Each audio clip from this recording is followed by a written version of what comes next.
Space is defined by what we can see, but the Ethel understood the power of what stays hidden. When their Eclipse-class dreadnoughts arrived in our system, they didn't just block the sun, they deleted it. Their ships were coated in null matter, a substance so dense and so spiritually empty that it swallowed everything we threw at it. Our railgun slugs disappeared into their hulls without a sound. Our high-intensity lasers were simply drank by their shields, making the Ethel ships grow darker and more ominous with every shot we fired. They weren't just ships, they were mobile voids. They viewed humanity as light bugs, fragile creatures that relied on the visible spectrum to survive. They believed that because we couldn't pierce the dark, we would eventually be consumed by it. They thought the laws of thermodynamics were their personal armor. They assumed that because they could absorb energy they were immune to consequence. They believed that a shield that eats light is invincible. They were catastrophically wrong. They forgot that the universe has one ultimate predator, a force that doesn't just absorb energy but consumes the very fabric of spacetime itself. If the Ethel wanted to play with the dark, we decided to give them the absolute darkness of the grave. We created the Event Horizon Protocol. And we birthed the first gravitational strike force, the Void Lancers. We don't use cannons. We don't use missiles. Those require a target you can hit.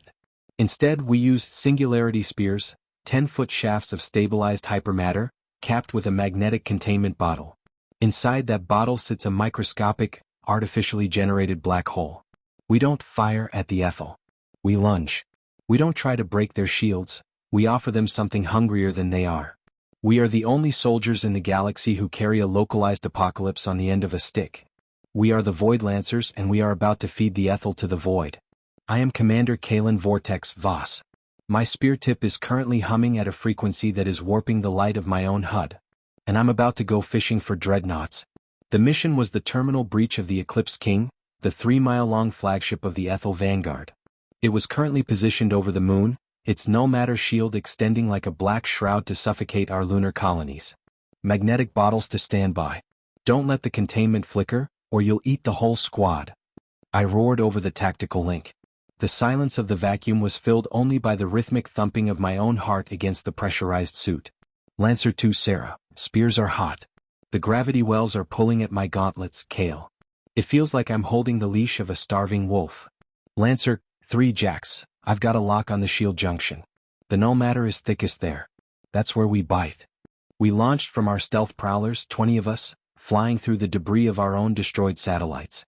The Eclipse King sat there, a jagged silhouette of absolute black against the stars.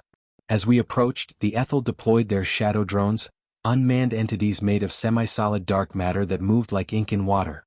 They didn't shoot. They tried to shroud us, wrapping their dark limbs around our armor to suffocate the life support. Drip feed the singularities. Clear the lane. I triggered the secondary release on my spear. The magnetic bottle didn't open but it leaked. A tiny, controlled thread of gravitational force stretched out from the tip. The shadow drones nearby were instantly jerked out of their flight paths. Their dark matter bodies, which had ignored our bullets, couldn't ignore the infinite pull of a singularity. They were stretched into long, thin noodles of shadow before being sucked into the spear tip and compressed into nothingness. The shield is open. Strike the veil.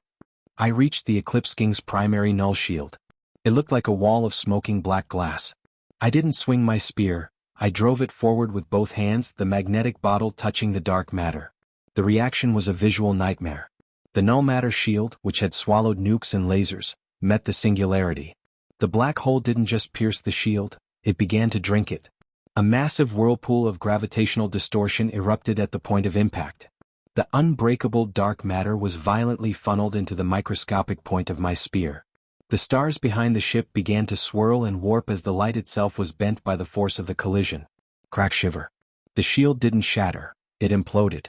A hole 50 meters wide was ripped into the dreadnought's defenses as the singularity consumed the energy mesh. I deactivated the spear's pull and kicked off the hull, diving into the breach. We're in. Target the void core. The interior of the Ethel ship was a labyrinth of obsidian corridors where gravity was a suggestion and the air was a cold, nitrogen-heavy mist. The Void Guard, the Ethel's elite infantry, emerged from the floor.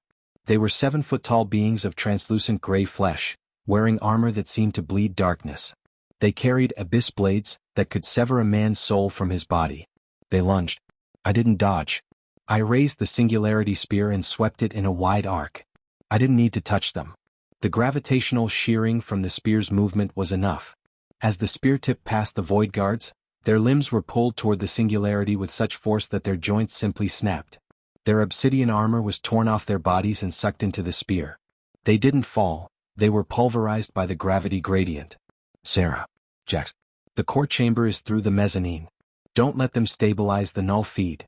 We sprinted through the ship, the gravity in the hallways fluctuating wildly as the dreadnought tried to compensate for the parasite black holes we were carrying. Every step felt like walking through lead, then suddenly floating in a vacuum. We reached the void core. It was a massive rotating sphere of dark matter, 500 feet tall, suspended by magnetic rings. This was the heart of the Ethel's power. It was the source of the dark that was killing our world. The core is protected by a point singularity of their own. Sarah yelled, her suit's alarm screaming. If we touch it, the two singularities will trigger a Kugelblitz. We'll vanish and the ship with us. Then we don't touch it, I panted, my muscles burning from the gravitational strain. We lace it. On my mark, release the bottles. Let the black holes feed. We stood in a circle around the void core. We unlocked the final safety seals on our Singularity Spears. This was the moment of no return. We were about to let the dogs off the leash. 3, 2, 1. Release. We threw our spears into the center of the dark matter sphere and hit the total containment failure switch. The magnetic bottles dissolved.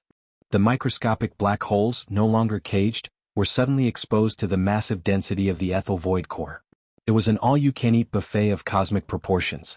The dark matter sphere didn't explode. It began to collapse inward at a terrifying speed. The massive Ethel dreadnought, 3 miles of obsidian and ancient technology, began to groan as its own structure was pulled toward the center of the core. Get to the pods. Now. We scrambled back toward the breach. The walls of the ship were buckling, the long corridors shortening as the space itself was being folded. We leaped out of the hull, firing our emergency thrusters at maximum, pushing away from the Eclipse King as the dreadnought underwent a total gravitational collapse. I looked back over my shoulder. The 3-mile ship was being spaghettified. The bow and the stern were being pulled into the center, the entire dreadnought turning into a long thin line of glowing debris before vanishing into a single silent point of light. The darkness of the Ethel was gone, consumed by the absolute darkness of the human spears. The Eclipse King was deleted from the universe. The null shield over the moon flickered and died. The sun hit the lunar surface for the first time in weeks, the white dust glowing with the return of the light. The remaining Ethel fleet, seeing their flagship swallowed by the very force they tried to weaponize, broke formation. They realized that they weren't the kings of the dark. They were just fuel. I floated in the 0G of the lunar orbit, my spear shaft empty and scorched, my armor's integrity at 5%. I looked at Sarah and Jax, their silhouettes framed by the rising sun. Status, I whispered, the exhaustion finally catching up to me. Sarah here. I'm whole, Kale. The stars look brighter than I remember. Jax here. My suit is held together by spit and prayers, but I'm still vertical. We fed them well, boss. I looked out at the void. It was no longer a place of fear. It was just space. Empty, quiet, and ours. Humanity has proven the ultimate truth of the apex retribution. You can hide behind the dark matter. You can try to swallow our light and eat our worlds. You can tell us that the void is your kingdom. But we are the species that knows how to cage a singularity. We are the ones who will bring the end of all things to your front door and call it a weapon. We are the Void Lancers. And the dark belongs to the apex. The core is consumed. The king is gone. The light has returned. The mission is over. Now somebody reel me in. I've had enough of gravity for one day.